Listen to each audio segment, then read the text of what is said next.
Good evening guys. Luluto tayo ngayon ng hapunan. Gulay, sitaw, adobo. Sitaw, adobo guys. Para sa hapunan. Kalagyan ko siya ng talong. Ayan guys. Magandang hapon sa lahat. Yan. Nagluluto tayo ng sitaw.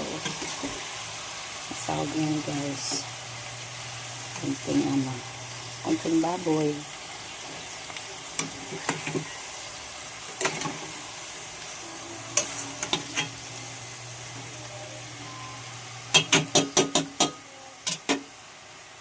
Ayan guys. Short live lang to guys. Thank you for watching.